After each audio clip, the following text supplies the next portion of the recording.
musical, linguistic objects.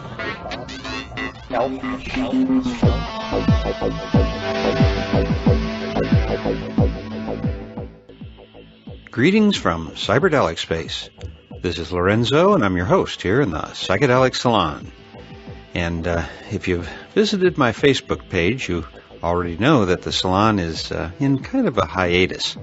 What's happened is that our landlord just sold the duplex we live in, and so we're now looking for a new place to live, which will then be followed by packing, moving, and unpacking. Now, I know what you're thinking. KMO never misses a program, no matter what's going on in his life, and same's true with the Dope Fiend. And then, of course, there's always Lefty, who lately has actually been recording his podcasts in his car when he's stuck in a traffic jam. Well, the simple fact of the matter is that they're all better men than I am. So, while I hope to get another podcast out in January, it could be as late as February or March before I can get back into a routine and start cranking out new programs once again. Now, that's the bad news, but the good news is that I've sure got a lot of new material that I'm really looking forward to getting out to you next year. And for our wonderful donors, well, I won't be able to mention your names each week, but I will add a section to our Notes from the Psychedelic Salon website, which you can get to via psychedelicsalon.org, and I'll post your first name and initial there unless you tell me not to. But since my last podcast, we have received donations from Garth A. and John J., which have covered our expenses through the end of the year. So, John and Garth, on behalf of all our fellow saloners, I thank you for your support, and I wish you and all of our fellow saloners a joyous and prosperous new year ahead. And I guess I should say something here about the current drama about PayPal and WikiLeaks. Several people have asked for alternative ways to make donations to the salon, and so I've been looking into that as my time permits. However, there aren't any across-the-board alternatives I've found, so I'm going to keep checking into some of them and add them if and when I can. But right now, you shouldn't be worrying about the salon. You should be spending your money on toys for the kids. And if you happen to not have any children of your own but are going to a family affair where the kids get socks and stuff like that for a gift, hey, bring them something fun to play with. Be that aunt or uncle or friend. The one that the kids will always remember is the fun guy that came to the party. You know, it's probably too late for most of us to convince our relatives that we're not the crazy one. But, hey, the kids will understand perfectly where you're coming from. And, by the way, they're our future. So, hey, treat them well. Now, one more thank you, and that goes out to our friend and fellow saloner, Sean Duffy, who sent me an email that read, "Hello, Lorenzo. Thank you for all the kind work you have done. Your podcasts have truly changed my life." Well, you know, that's nice of you to say, Sean, but the truth is that it's you who did all the hard work to change your life. I am glad that the talks by these elders that we're podcasting here have worked for you, but hey, my hat goes off to you for actually doing all the heavy lifting. Anyway, Sean goes on, "I have attached a file entitled Psilocybin and the Sands of Time, McKenna, that I believe you have not yet podcast. Although the sound quality isn't the best, it is, in my opinion, one of the best of his lectures and interviews. I know you have a lot on your plate, but if you have yet to hear this recording, give it a listen. I think you'll enjoy it as I have. Thanks again. Love, light, and peace, Sean." Well, Sean, you're right. I really did enjoy that recording. And in fact, I enjoyed it so much that I'm going to play it for us right now. I found that this talk actually that we're about to hear is from a workshop that Terence McKenna gave at Esalen Institute in California sometime in December of 1982. In other words, 28 years ago this month. In fact, today is actually the winter solstice of 2010, which means that if you are a 2012er, you don't have much time to get everything done before the big event. On the other hand, if, like me, you assume that 2013 is going to arrive on schedule without any magical event first taking place, well, then maybe we should take to heart some of the suggestions that the Bard McKenna has for us. So let's join him now. Conscious development of conscious alternatives But it was not until the Amazon that I saw that this was possible in a way that was accessible to me. So then I concentrated on those people, those chemical families, and that then became the compass for all the work that I've done since then. And I regard the degree more or less as a joke, because it was self-directed study. They don't really, there is no degree in shamanism. But my interest was basically one in the phenomenology of religious experience, religious traditions worldwide, and primitive people against a background of tropical nature. And stumbled onto the mushrooms in the jungles of Colombia in 1971. And was not even particularly interested in mushrooms at the time. We were looking for a less well understood drug that is still not discussed much in the literature, but exists in a very circumscribed area among 3 Indian tribes. And we went into the jungle to stay at a mission that served these Indians. And the priest at this mission had cleared pasture and brought in white cows. And there were many, many of these mushrooms. And as soon as we started experimenting with them, I realized that what I had been told about psilocybin, which was that it was analogous to LSD, but simply required a larger amount for the effect to be present, was a complete simplification of the issue. And actually then psilocybin became the focus of my interest, and by extrapolation the other tryptamine-related hallucinogens. And a great dream of mine and of my brothers as well was that the mushroom must somehow be made accessible to people so that they may judge for themselves the difference. And we worked with this over a number of years, and in 1975 we succeeded in growing it by a method that had previously been used only in the laboratory on commercial grocery store mushrooms to study their genetics, but it turned out to be perfectly adapted for growing this mushroom. Within a matter of months, we had written Psilocybin, the Magic Mushroom Grower's Guide, and the information was moving out into society. But more important from our point of view was that the mushroom was again accessible to us, so that we had psilocybin in a form that was certified pure by Mother Nature. And that initiated the second phase of our work with these drugs, which has carried us up to the present day. And it's basically a project of taking the drugs, calling attention to the differences, the uniqueness of the state, and trying to attract other people's attention to it, because we have a very deep intuition of its importance for the cultural predicament for mankind generally. And this is how we come to where we are today, basically. You just mentioned that the mushroom is really important for our culture right now, and you perceive yourself as an advocate to bring into our culture a new element, like an easy way to reach altered states of consciousness. What can we learn from these experiences? Well, the first thing that we can learn is that they exist. In other words, that perhaps it's a truism in the 80s, but at one point it was thought that there were 2 states of consciousness, awake and asleep. Now there is a gamut of these states, but I still don't believe that the people who deal with consciousness realize how mutable consciousness really is.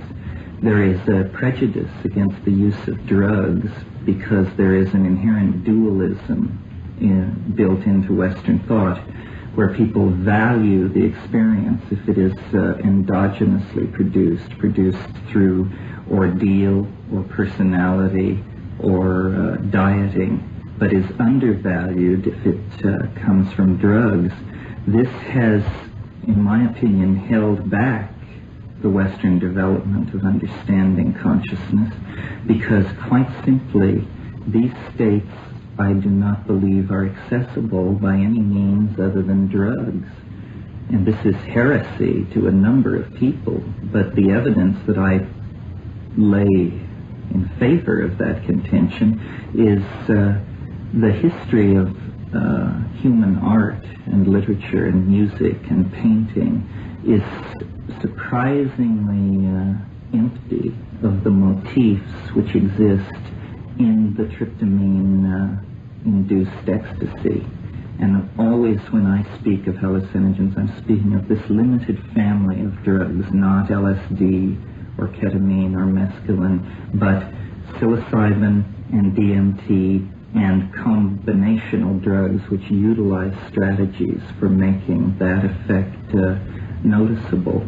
And my career is to point at this place in nature which I've stumbled upon and to say, what is this? What do you make of this? What do you, the physicist, you, the psychologist, you, the after-death researcher, what do you make of this place? And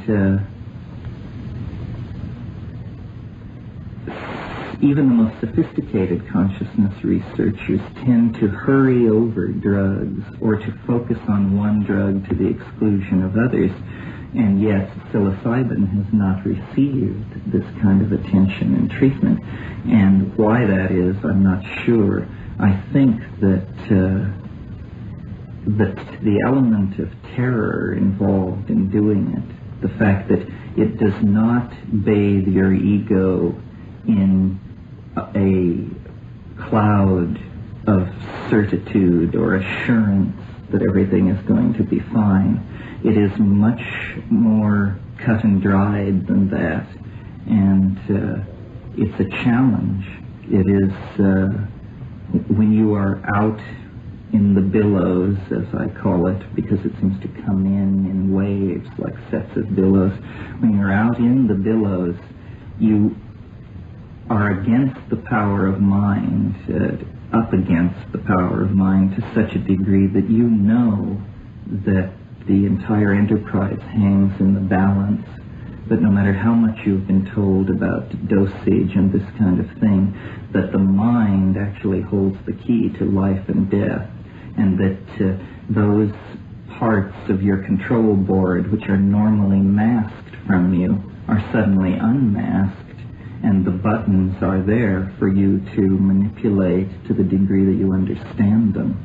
And there is an element of risk.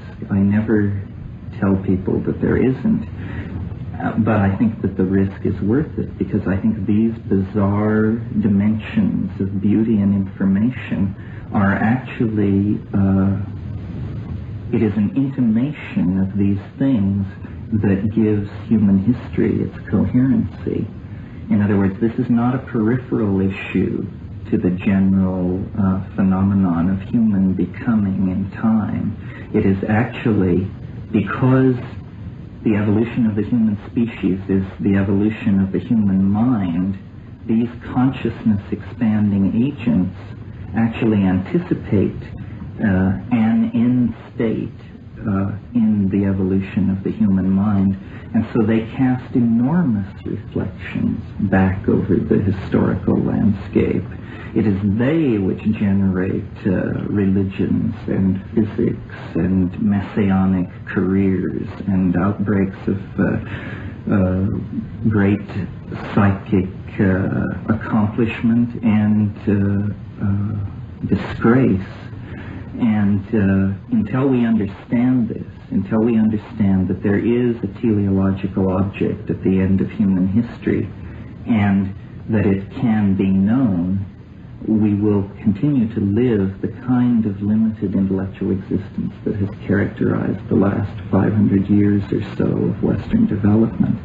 Psilocybin, tryptamine, is, in my opinion, the means to eliminating the future by becoming cognizant of the architecture of eternity, which is modulating time and causing history, essentially.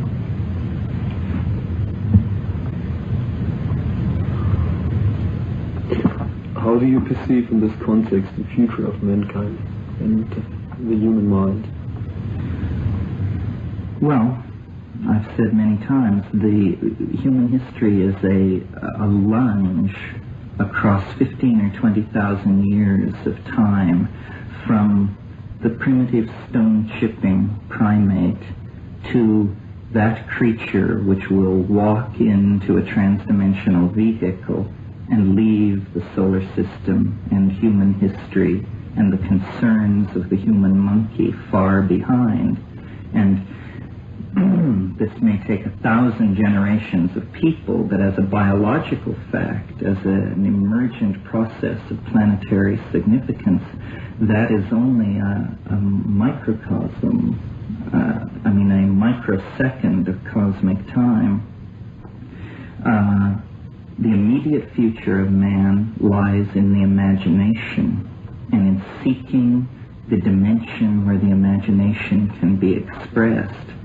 The present cultural crisis on the surface of the planet is caused by the fact that this is not a fitting theater for the exercise of imagination. It wrecks the planet. The planet has its own ecosystemic dynamics, which are not the dynamics of imagination. In space, the physical space that surrounds the planet, the modalities of imagination will be the limiting cases of what man can be done. So I see man becoming an artist and an engineer. In other words, flowing into our ideas, perhaps more than we dare even now suspect. In other words, a possible end state of that kind of technical evolution would be the interiorization of the body, of the human body, the individual body, and the exteriorization of the soul. And this seems to me to be what the recovery from Adam's fall allegorically is getting at, that the soul must be made manifest and eternal, and the body must be incorporealized so that it is a freely commanded object in the imagination. And what I mean by that is something like what William Butler Yeats is getting at in his poem Sailing to Byzantium, where he speaks of the artifice of eternity and talks about how beyond death he would hope to be an enameled golden bird singing sweet songs to the lords and ladies of Byzantium. In other words, it's the image of the human body become an indestructible cybernetic object, and yet within that indestructible cybernetic object there is a holographic transform of the body, and it is released into the dream. In other words, the after-death state is actually the compass of human history, that we are attempting to undergo a complete death of the species, and as we struggle with this concrescence of thanatos, there are problems like nuclear stockpiles, and all these things arise because the message that we're trying to read is the message we most fear to hear, which is that you must die to experience eternal life, essentially.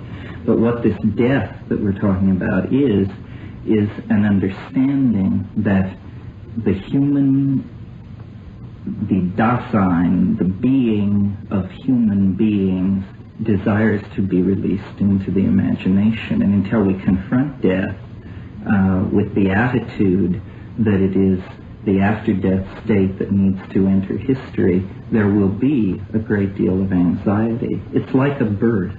A birth is a death. Everything you treasure and believe in and love and relate to is destroyed for you when you leave the womb. and you are launched into another modality, a modality that you would not perhaps have chosen, but that you cannot do anything about. So I think these drugs anticipate this, because I think that time is the moving image of eternity, as Plato said, and these drugs place you outside of time. Now, the mechanism of how that's done, you can invoke Bell's theorem or just call it pure magic, but it does happen in the here and now. It is accessible. It is not something remote from us. But somehow the clamor of the modern world and in the search for answers, people have feared to place themselves on the line and to actually wrestle with life and death out there in those strange Bardo-like dimensions, not realizing that there is no other way to win true knowledge. I mean, it cannot be easily come by. There is no knowledge without risk-taking. And I see the human future emerging along the lines that the mushroom visions have insisted upon: the proliferation of electronic media, the densification of information, the breaking down of consensus reality, the breakdown of a coherent dogma at the center of physics. All these things indicate that it is slowly becoming understood that the modality of being is the modality of mind. And once that realization is placed in the center of someone's thinking about the world, the importance of these drugs will be seen to be paramount.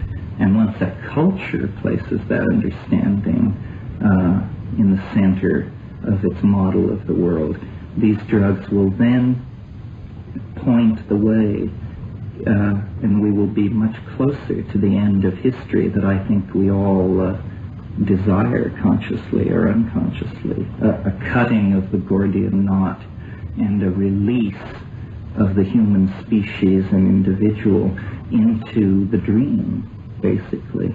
And primitive people, meaning pre-literate people, they just have circumvented the entire process of history. They have leapfrogged over us. They are already in the dream. They have accepted the drug on its own terms and assimilated it and live with it.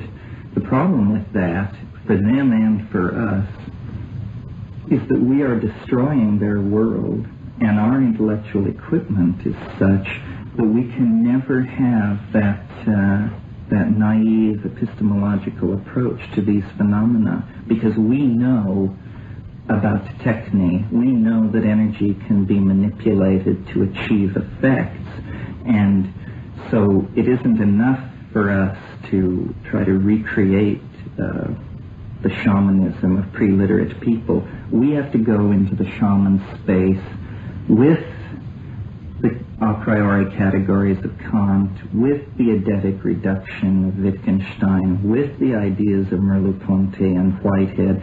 All the intellectual equipage of our culture must be carried with us into that space to attempt to map it in a way that will be relevant for us and that will point the way toward a shortening of this period of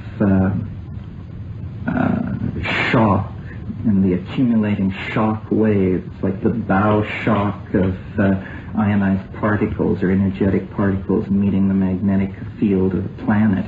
That's what the chaos at the end of history is. Were you just talking about the Bell theory?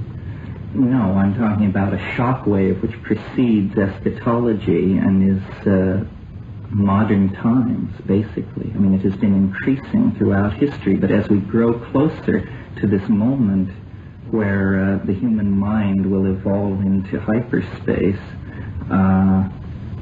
the confusion, the amount of contradiction, the amount of, about Q, it's called in engineering. Just the amount of vibration in the system is increasing to the point where it seems like the system is about to fly to pieces. This signals to me that the onset of the primal crisis, that when we have gone through it, we will then live in this realm of altered understanding that psilocybin and these drugs anticipate. And it isn't a coincidence that they anticipate them. It is, in fact, what eschatological time is what they reveal. That's why the cultures we find using them are eschatological and historical cultures. What is the Bell theorem you were talking about? Well, the Bell theorem is simply an interpretation of an experiment in quantum mechanics which seemed to suggest that information is non-local. In other words, that everything about everywhere can be known here and now, because somehow all information is cotangent to every point in the matrix. I don't pretend to have the background to judge the Bell theorem. What I would say about it is, if it isn't true, something like it must be true to account for the informational content of these drug experiences. If you just take a simple behaviorist model, what is in your head, if behaviorists and reductionist evolutionists are correct, what is in your head should be very adapted to the here and now. It should be efficacious information that bears on your survival.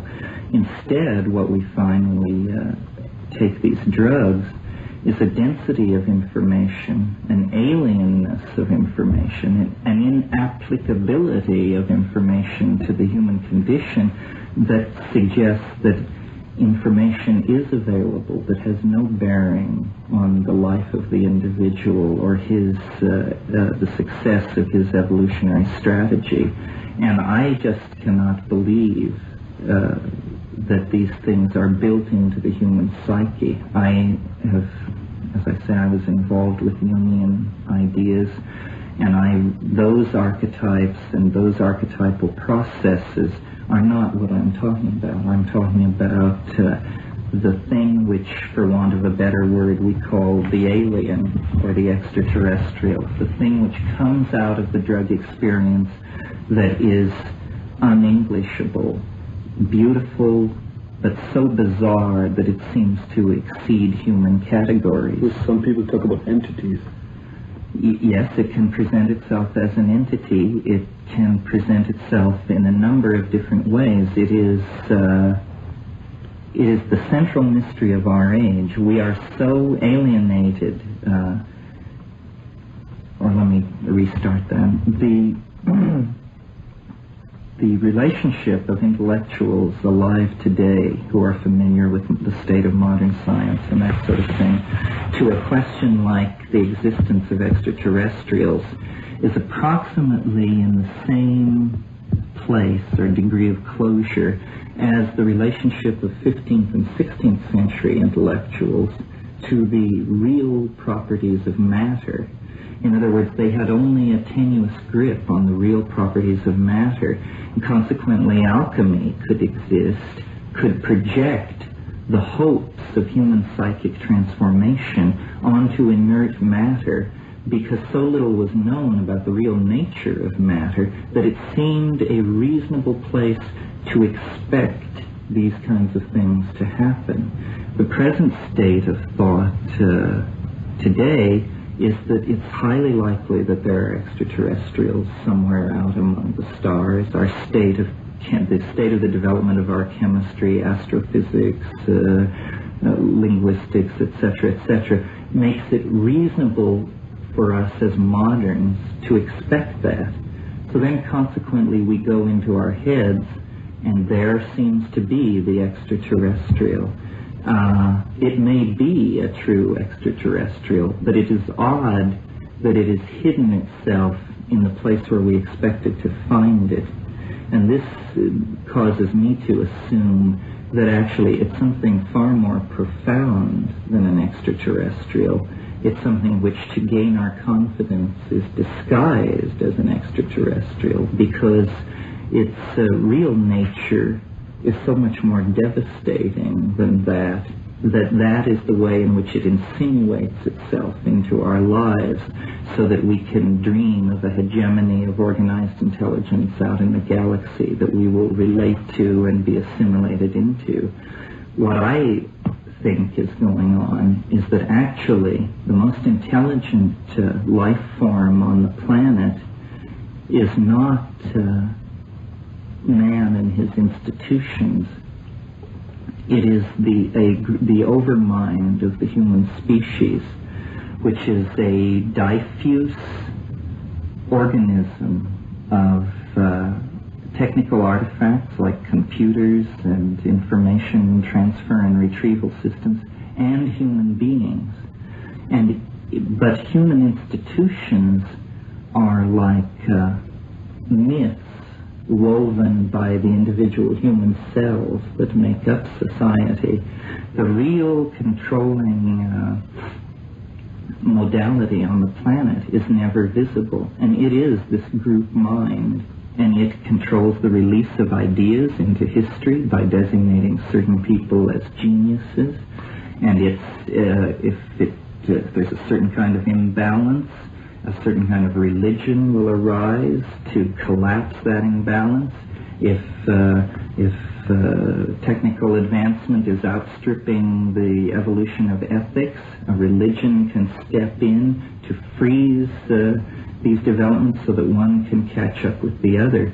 And I think the whole consciousness movement and that has evolved over the past 20 years is an attempt to map, to verify, and to open a dialogue with this thing, which is the other. We call it the other, we call it the alien, but it is actually the overmind of the species, and it seeks this dialogue. It has been waiting all these millennia for us to essentially come to a point of intellectual maturity where we did not then require messiahs, religions, and these various crude interventions into the human experience which keep us from destroying ourselves. This is also what Jung called the collective unconscious. Right, but he painted it as a very passive kind of thing, more like a data bank or a place where all myths and all memories were. I think of it as a God, a kind of God, and I think it is active in three-dimensional space. It can be active in something as personalistic and circumscribed as a string of coincidences which you experience, which seem to be turning your life in a certain direction that you may not have expected. Or it can be active in something like the worldwide phenomenon of flying saucers. Flying saucers are nothing more than miracles, and they occur essentially to bedevil science, because science is a human institution that has arisen in the last 500 years that dreams of displacing the overmind without ever realizing that it exists. Science dreams of this place of preeminence, but science creates alienation, species survival problems, all of these things. Now then, the overmind, which can be thought of simply like a cultural thermostat, it clicks on when the clash of contradiction between the ethics of a society and some other institution, in this case science, becomes too great. This governing device clicks on, and it begins producing those events most destructive to the institution that is seeking preeminence, in this case science. So the inexplicability of the flying saucer phenomenon is its central reason for being, and all the effort to reduce it to something, metal ships from far away or anything else, is doomed to failure, because its very reason for being is to undermine those kind of ontological systems. Why we're talking about this is because psilocybin inducts you into the flying saucer experience. In other words, a metaphor for it would be to say that psilocybin is a means of triggering the so-called abduction experience, or the close encounter of the third kind. Once you realize that, once you've satisfied yourself that that's true, a number of experimental avenues are opened up. A number of different approaches to what's going on are suggested. I mean, here we have alien entities eager to transmit information, eager to carry on a noetic dialogue, and we seem to be ignoring the opportunity because our categories mitigate against us correctly appreciating it. Are these entities coming from outer space, or are they more part of us? It's impossible to tell. This is the game that you must play with them, is through dialogue, trying to figure out if this is the previously unseen human psyche, or whether it is actually a thing coming from the outside. And it is not an easy thing to decide, because we are so alienated from the self that we don't really know what it would be. So it's not important to know the context, it's more important to know the content. The content is very interesting, yes, because even if we were somehow to verify that Bell's non-locality theorem applied, and that these were real entities around a real sun somewhere in the universe, it would make them no more or less real. In other words, it's a hang-up to demand that they appear in three-dimensional space. I have this hang-up, so I don't put it down. I always think of the Apostle Thomas, because you'll recall Thomas was not present when Christ returned when he rose from the grave. He appeared to the apostles in the upper room, and Thomas was not present. Then later he was there, and the apostles said, "Listen, the Master was here, and it was wonderful." And he said, "You people have been smoking too many little brown cigarettes. That's preposterous." And at that point, Christ walked in, and he said, "Thomas, come put your hand into the wound so that you'll believe." And so he did, and so then he believed. Well, the moral of the story, as I read it, is Thomas was the doubter. Consequently, Thomas was the only one who was allowed to actually touch the resurrection body.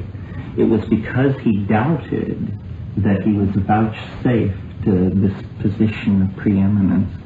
And I'm like that. I mean, I would like to touch the incorporeal body. I would like to call the saucer down and observe all of its workings. But this is a spiritual aspiration that cannot be advanced by any human technique or activity. This is just something you pray for.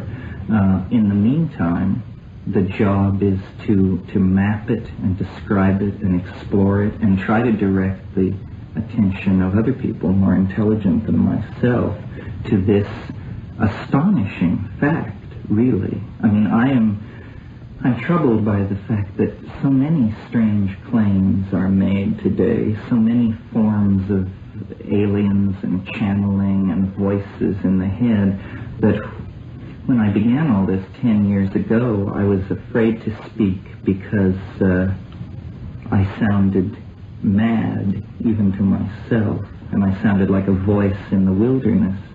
Today, the situation has changed to the point where I can barely make myself heard amidst the clamor of people who have various entities from Atlantis and beyond the grave and Zeta Reticuli and what have you, clamoring to be heard.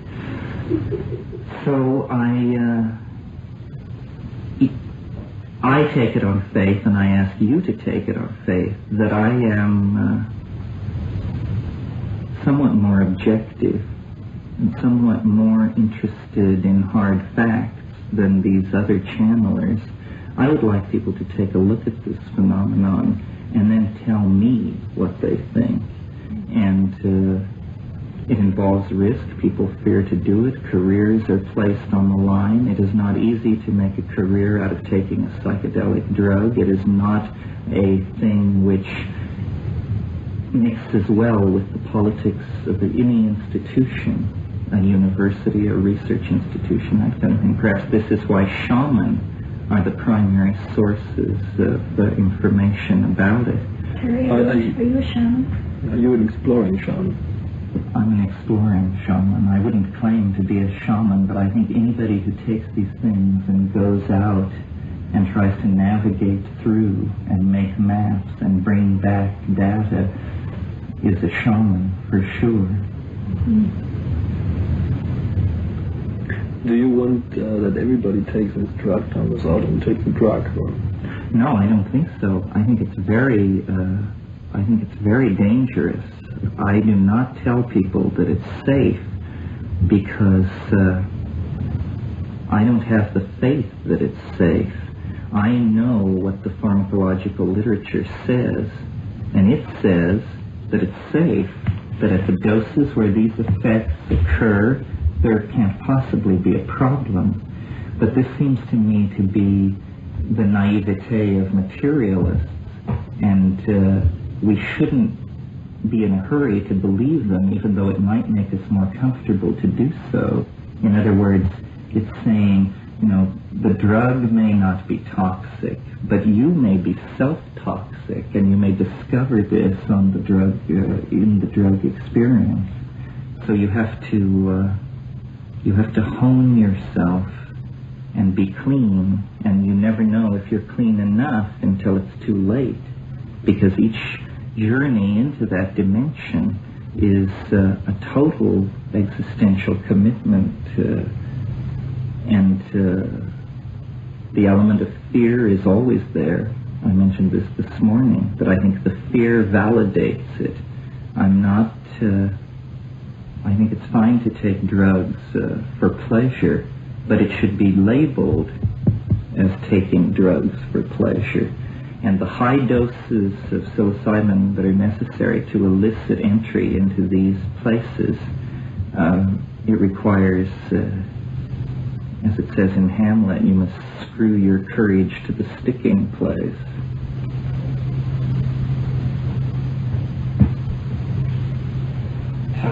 You mentioned earlier about mankind evolving towards a teleological goal. Would you comment on that? What is the goal?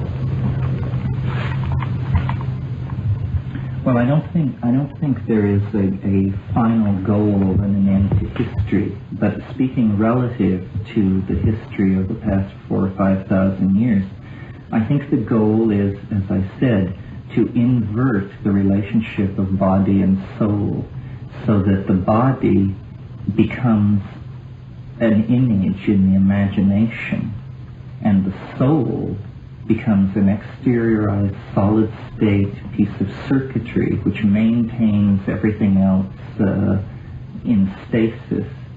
And I'm not sure if people even realize what I'm picturing in my mind when I say this, but I think that the destiny of man and what man will make be his destiny, just because of how we are, is release into the imagination. And this is what all our after-death scenarios say, whether they are true or not, and they may be true. And this is what poetry aspires to, art aspires to. It's release into the imagination. We are creatures of the dream. And once this is articulated with sufficient clarity, and it's happening now, but I think the work we do with these drugs, we are the earliest pioneers in what over the next 100 years will lead to an understanding of consciousness almost as a thing apart from the monkey body and brain. We are consciousness. We may not always be monkeys. We fear the dehumanizing effect of so many computers and emotions euphoric emotions not related to sex and all these things. We fear them. We say we are moving further and further from nature, deeper and deeper into our own psyche. But this is a dualism. Our psyche is nature, and we cannot move away from nature by exploring these places. So I believe, that a technological recreation of the after-death state is what history pushes toward, and that means a kind of eternal existence where there is an ocean of mind into which one can dissolve and reform from, but there is also the self related to the body image, but in the imagination, so that we each would become, in a sense, everyone. I would live at Versailles, and you might live at the Taj Mahal, and someone else might live at Buckingham Palace. But what you would see, if there were an exterior observer, what you would see is only that man had become a coral reef of circuitry in space and on the planetary surface. But this is a very extreme view of the history of man, because it's essentially Gnostic. It says we are not now what we yearn to be and are destined to be. We are not. I don't see history as a process of accepting and coming to terms with monkeyhood. I see that it will inevitably seek to transform and transcend monkeyhood.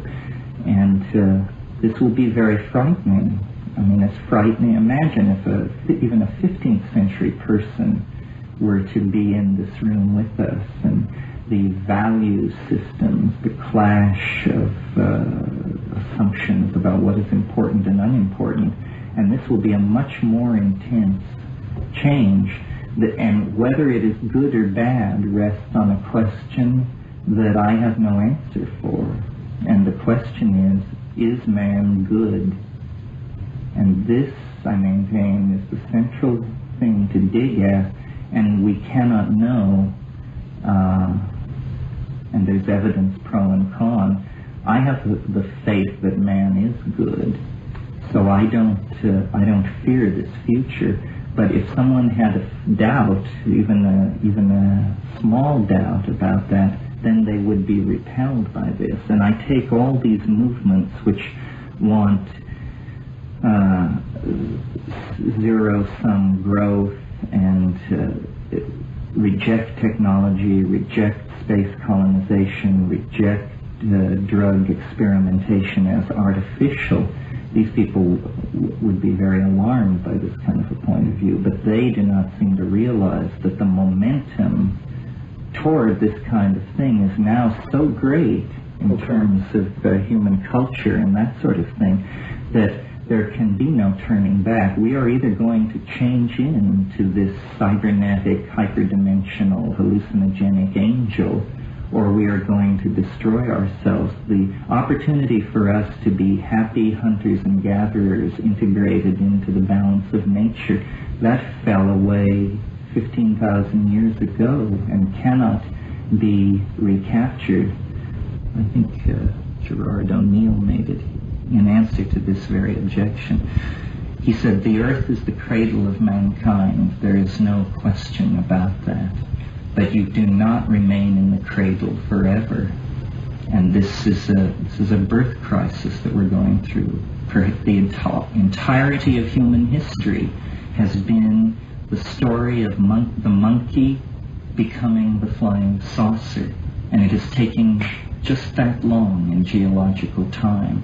But we, for some strange reason, happen to be living through the final moments of that process right now.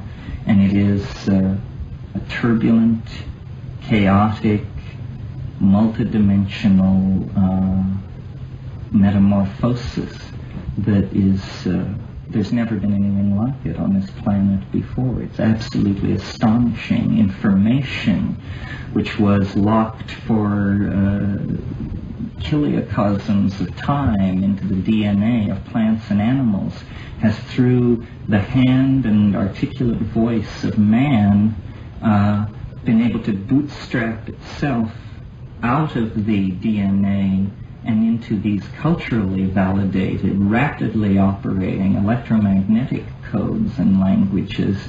And this is allowing its development, its evolution, to proceed at a rate so fast that the transformation is taking place essentially in our lifetime. And psilocybin is central to this, because psilocybin casts a spotlight into the darkness into which we are moving and shows that this is what lies there. It is the human soul, essentially, the oversoul of mankind, calling history toward itself across the dimensions.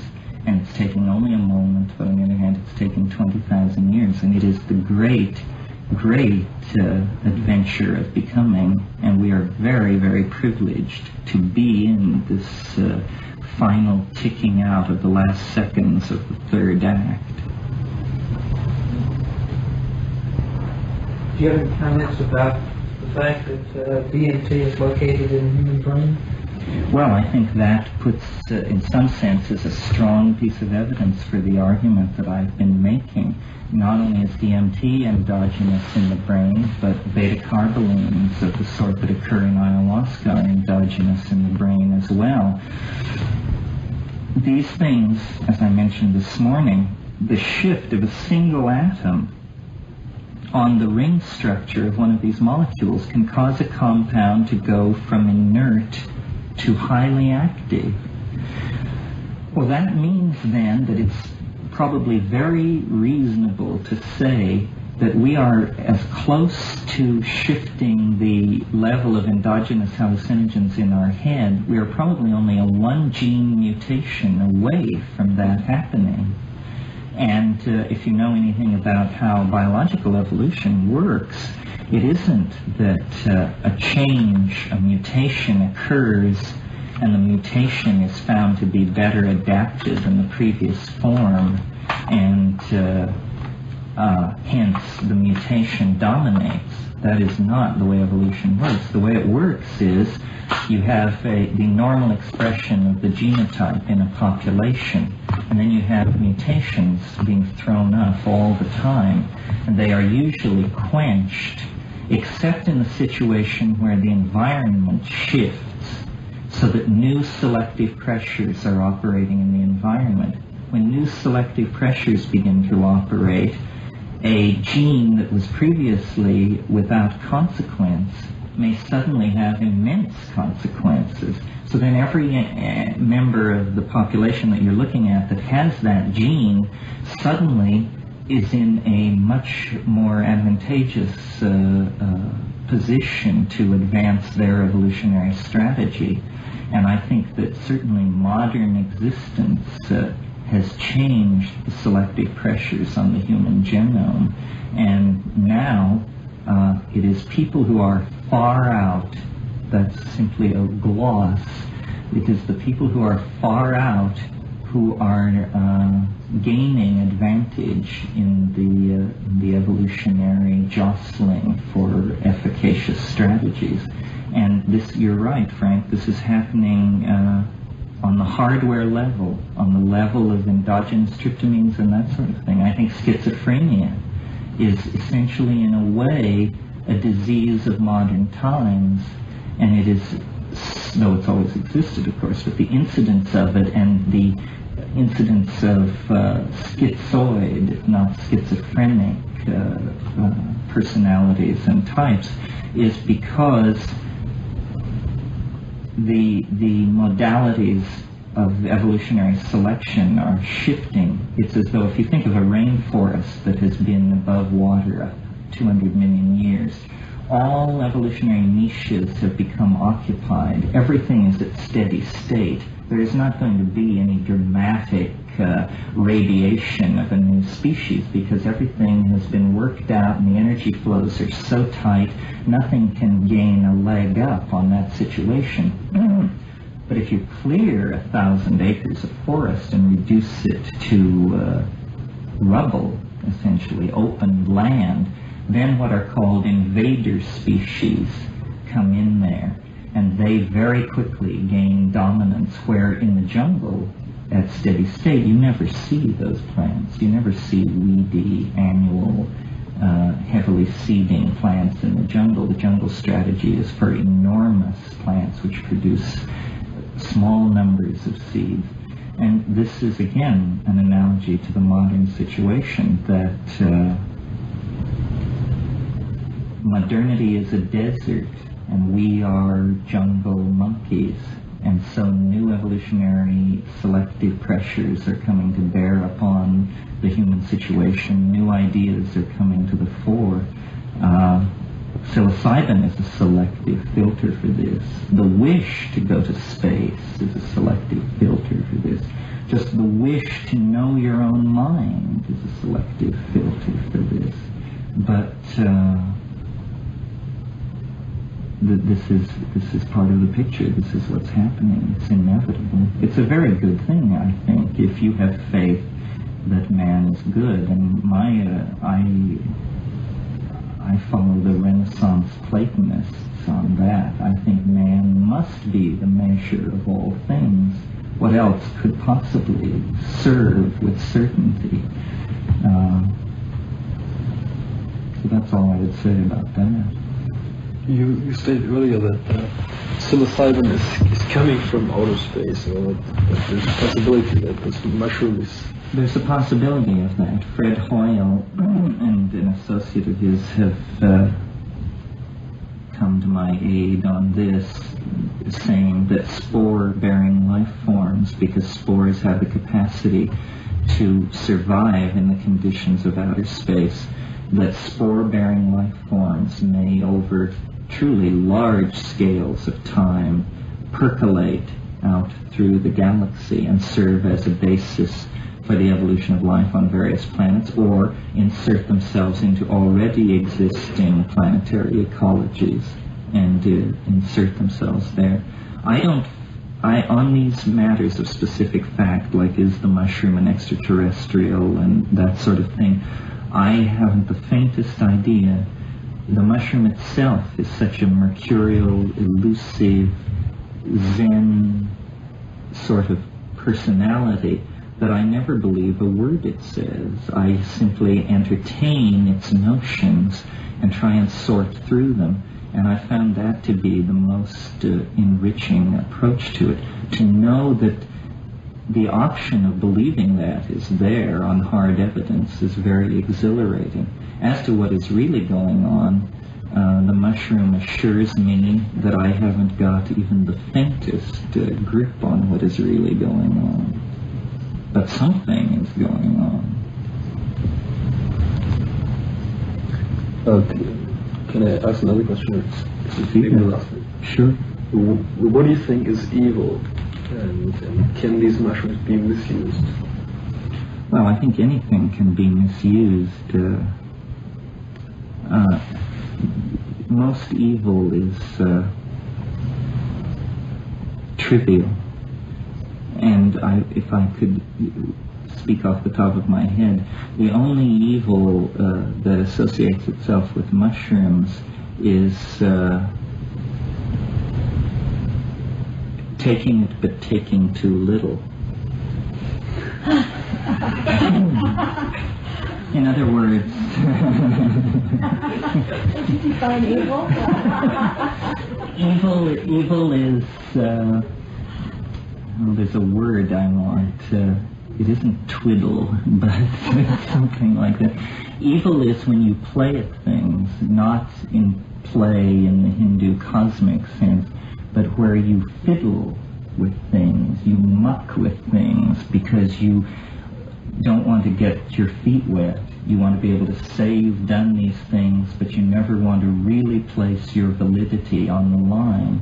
And I am amazed at the number of people who claim familiarity with psychedelic drugs, who, when you actually question them closely, it's very clear that they had a sub-threshold dose even if they've taken it 50 or 100 times, they have managed through low doses and strong defenses to always keep the demon at bay.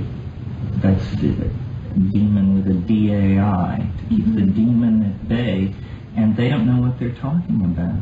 You must take a sufficiently large dose so that you enter into these places. Not to knock him personally, because he's a very nice man, but as an example, Roland Fisher, whose work you may know, I talked to him, and he has given psilocybin, he says, to about 15,000 people at NIMH, and now he's retired to Mallorca. But oh, you do? Yeah. And I said to him, I said, Roland, what do you make of it? I mean, what do you make of it? And he said, well, make of what? And I said, well, what do you make just specifically of the hallucinations? You say you gave it to all these people, you took it 6 times. What happened when you closed your eyes and looked at the hallucinations? He said, I never closed my eyes. I was highly agitated throughout. And I just realized these things, which seem to me as natural as breathing, just slide right past people. I mean, of course you do not eat for a few hours before you do it. Of course you lie down in darkness and compose your mind and look at the darkness behind your eyelids. And of course you invoke it through the wish to have it come to you. These are things as simple as they can be, yet here was a man with a lifelong professional involvement in it, published dozens of papers, has made contributions in the mapping of consciousness, but he could never just stop fidgeting long enough to see it.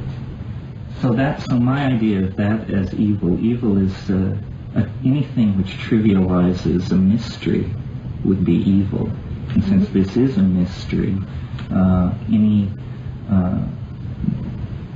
dismissing of it or constantly taking it at low doses for hedonic purposes, I mean, there's nothing wrong with that, but that's not the whole story, and nobody should think that that gives you a pedestal from which to speak about it. You really have to do these heroic amounts and integrate them.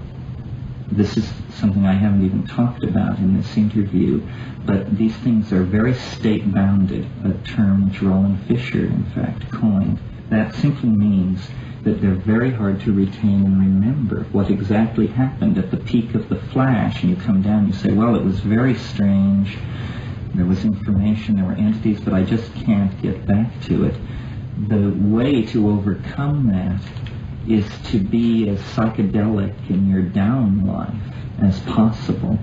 And by psychedelic, I mean ideas, cognitive activities. You should dance, you should read, you should think, you should paint, you should sculpt, you should converse, you should constantly involve yourself in cognitive activities, because taking these drugs is one of the major cognitive activities. And then, if you have a grip on human history, where the human enterprise has been, where it's going, if you have been many places, it's easier to map. I'm reminded of, there's an alchemical aphorism, I think it's attributed to Athanasius Kirchner, where he says, the oldest books, the farthest countries, the deepest forests, the highest mountains. This is where you must seek the stone. And what he means is you must simply acquire experience, because it is only in the acquisition of acquired experiences that you have a reservoir to draw on when you seek to make metaphors and analogies about the alien thing. When you invoke the God, then you can map back onto it and say, well, it's like this, it's like that, knowing that it is not that or this, but the fund of analogies is there to give you a grip on it. So there's an obligation to experience deeply and richly and thoroughly and intellectually, I might add. And then you can map back onto it. But it's a dialogue between you and it, where you are discovering new things about yourself and it, and trying to resolve the question, are we the same thing? And I haven't resolved the question. My suspicions flow one way and then another way. But I think it is without a doubt a living mystery existing in the presence, available to anyone sincere enough to seek it. And for me, that was a life-transforming discovery and revelation, because I didn't believe there were any mysteries. I believe there may have been once, but to discover one right in our midst, and it cannot be reduced, it cannot be pulled apart into its constituent functions. It is truly a unitary mystery, and it's accessible in our lives right now, without kneeling at anybody's feet, without following any regimen of denial or the assimilation of any belief system. And this is very big news, I think. The mystery has always been there, I'm sure, but our society is so bizarre and has led us so far astray that we have to rediscover it. And this process is happening. This is what the 20th century is all about. And we are still tiptoeing at the edge of it, even though great men, great women, great mappers of consciousness have come and gone. We are still at the very infancy of this thing. And it calls out to us. It beckons. It says, do more, see more, know more, and be more a part of it.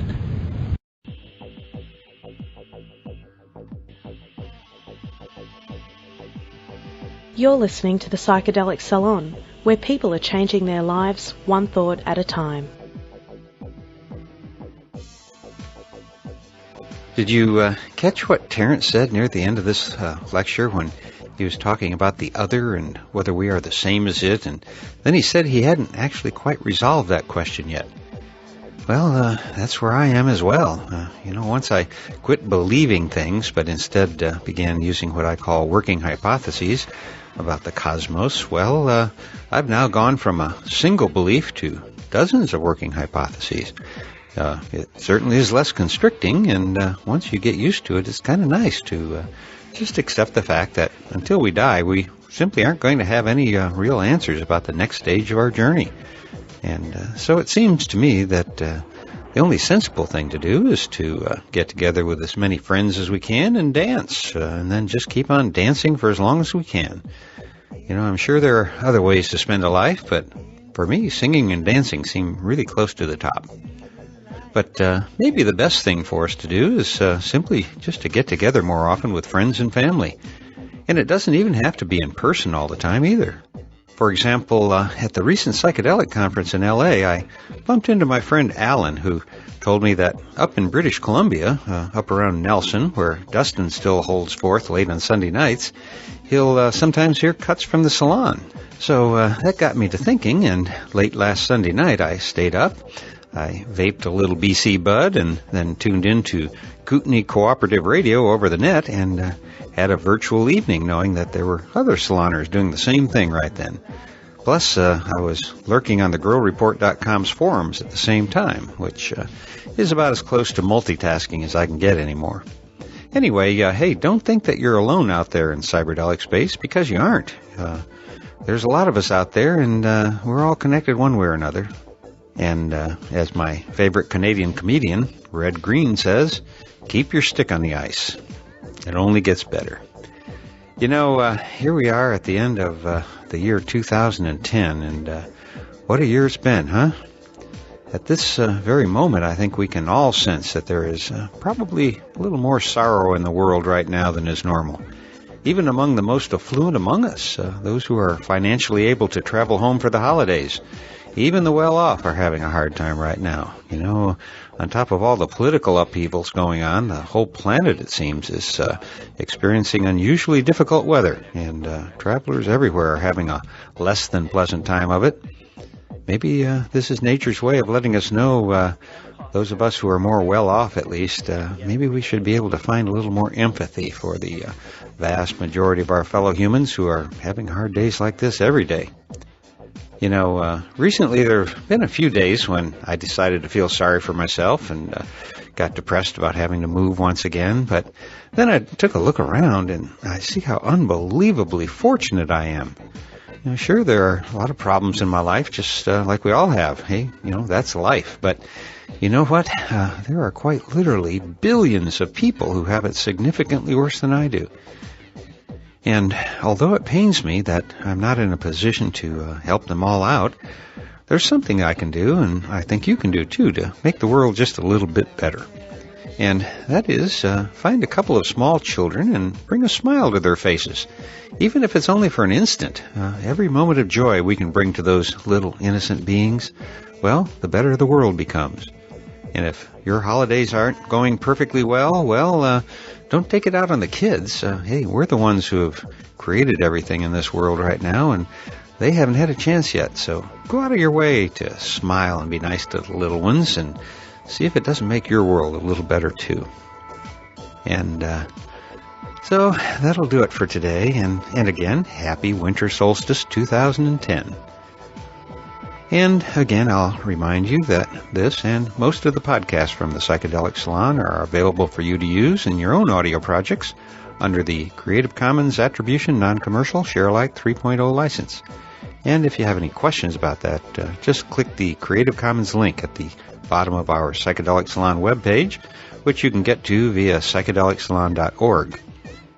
And if you're interested in books that have a little psychedelic orientation, you may want to listen to my novel, The Genesis Generation, which is available as a pay-what-you-can audiobook that you can download at genesisgeneration.us. And for now, this is Lorenzo signing off from Cyberdelic Space. Be well, my friends.